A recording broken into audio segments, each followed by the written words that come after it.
आज मैं आपको बताता हूँ रॉ पाइथन का कोड लिख के हम किसी भी एक्सटर्नल एपीआई को किस तरह से कॉल कर सकते हैं। सबसे पहले हम क्या करेंगे, अपना फाइल को रन करेंगे। यहाँ पर हम किसी मूवी का नाम देंगे और उस मूवी के रिलेटेड हमारे पास ये डेटा आ जाएगा जो कि एक्सटर्नल एपीआई के थ्रू आएगा और यहाँ पर उसके रिलेटेड हमने डेटा को डिस्प्ले करवाना होगा। चलो फिर शुरू करते हैं। सबसे पहले तो आप लोगों ने इस लाइब्रेरी को इंस्टॉल कर लेना है, बड़ा ही आसान है। इसको यहाँ से कॉपी करो, टर्मिनल पर आओ, पेस्ट करो और इसको इंस्टॉल कर लो। आप लोगों ने इस वेबसाइट पर विजिट करना है। यहाँ पर आने के बाद आपने एपीआई की पर क्लिक करना है और इधर से फ्री सेलेक्ट करना है और यहाँ पर जो है ना वो अपनी इन्फॉर्मेशन वगैरह डाल देनी है। आपकी ईमेल पर ना आपकी एपीआई की आ जाएगी। अब आप लोगों ने क्या करना है, इंपोर्ट रिक्वेस्ट को इंपोर्ट कर लेना है, देन ट्रेस पैक को इंपोर्ट कर लेना है। ट्रेस पैक पाइथन का प्री बिल्ड जो है ना वो लाइब्रेरी होगी।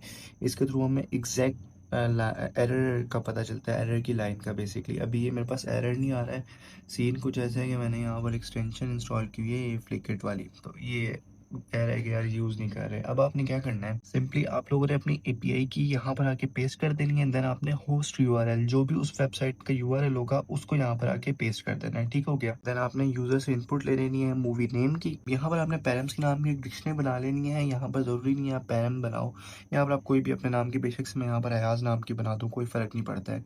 उसके अंदर आपने अपनी एपीआई की और टी यहाँ पर मैंने इसलिए लिखा है, यहाँ पर मैंने मूवी नेम तो लिखा ही लिखा है लेकिन मैं टी का पर्पस बताता हूँ अभी आप लोगों को। ओके, टी टी का मतलब क्या होता है, यहाँ पर movie title to search for, मतलब कि कौन सा मूवी टाइटल आप जो है ना वो सर्च करने लगे हो, इस वजह से हमने टी लिखा है। टी मैंने क्या लिखा है उसमें, मूवी नेम इक्वल कर दिया, तो इक्वल नहीं है बेसिकली, वो अब वैल्यू उसको असाइन कर दी है की को, तो इस वजह से मैंने यहाँ पर टी यूज़ किया। अगर आपने टाइप लिखनी है तो बेसिकली टाइप यूज़र से इनपुट ले लो और यहाँ पर आके टाइप जो है उसको असाइन कर दो। यहाँ पर मैंने क्या किया है, रिस्पॉन्स एक वेरिएबल ये है, रिक्वेस्ट जो हमारे पास लाइब्रेरी थी उस लाइब्रेरी के थ्रू जो हमारा होस्ट यूआरएल था और पैरम्स इक्वल टू पैरम्स मैंने किया हुआ है। ये मैंने इसलिए किया है, अगेन डॉक्यूमेंटेशन में आता है तो यहाँ पर लोगों ने बताया हुआ है कि अपनी यूआर की लिखो, एंड लिखो और उसके बाद आप लोग क्या करो, यहाँ पर सर्च पैरामीटर के थ्रू अपने हिसाब से सर्च कर सकते हो। यहाँ पर वैसे उन्होंने एग्जांपल भी दी हुई है। अगर मैं यहाँ पर पैरम ना बनाता तो मुझे यूआरएल का एक वेरिएबल लेना पड़ता और मुझे कुछ इस तरह से यूआरएल अपना बिल्ड करना पड़ता, इसलिए मैंने क्या किया है, होस्ट यूआरएल दिया, पैरम्स इक्वल टू पैरम्स कर लिया। अब रिक्वेस्ट लाइब्रेरी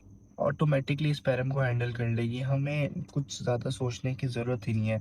अभी यहाँ तक हमारे पास रिस्पॉन्स आ रहा है। अब मैं इसको जो है ना वो प्रिंट करवाता हूँ। सबसे पहले पावर शेल के थ्रू कर रहा हूँ, आप चाहो तो यहाँ पर कर्सर पर आओ और यहाँ से भी कर सकते हो, लेकिन मुझे पावर शेल ज़्यादा अच्छा लगता है उबंटू यूज़ करने की वजह से। मैं इसके ऊपर रिक्वेस्ट फिट करता हूँ। यहाँ पर मुझसे मूवी नेम पूछ रहा है, यहाँ पर Interstellar one of my favourite movie है ये दे दिया है। अब मैं इंटर हिट करूंगा ना तो आप लोग देखना कि मेरे पास ये सारा जेसन आ गया है जिसको मैं एक एक करके ले सकता हूँ। अब मैं क्या करता हूँ कि इस जेसन को कॉपी करता हूँ। जेसन को मैंने सिंपली जो है ना वो फॉर्मेट करवा लिया चैट जीपीटी से। अब यहाँ पर रिस्पॉन्स मैं यहाँ पर कंडीशन लगाऊंगा, सिंपल सी है। मैंने कंडीशन लगाई है कि रिस्पॉन्स स्टेटस को 200 है और डेटा सबसे पहले पार्स कर लो, रिस्पॉन्स डॉट जेसन ये काम करता है। डेटा के अंदर से रिस्पॉन्स ट्रू है तो यहाँ पर टाइटल, एयर, जॉनरा, डायरेक्टर और रेटेड ले लो। यहाँ पर ये रिस्पॉन्स की बेस पे कंडीशन लगी है और अब मैं जरा इसको क्लियर करता हूँ और अब मैं इसको रन करूंगा ना तो आप एक चीज़ देखना कि मेरे पास ये नाम पूछ रहा है तो हम नाम देते हैं इंटरस्टेलर। और अब आप देखो कि यहाँ पर टाइटल,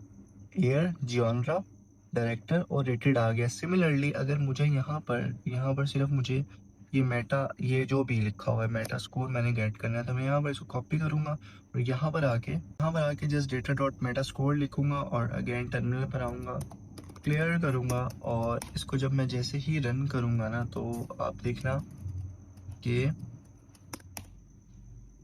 तो आप देखो ये मेरे पास मेटा स्कोर 74 आ गया। तो यार बेसिकली बड़ा ही सिंपल सा वे है, आप इस तरह से एक्सटर्नल एपीआईज को जो है ना वो कॉल कर सकते हो पाइथन में।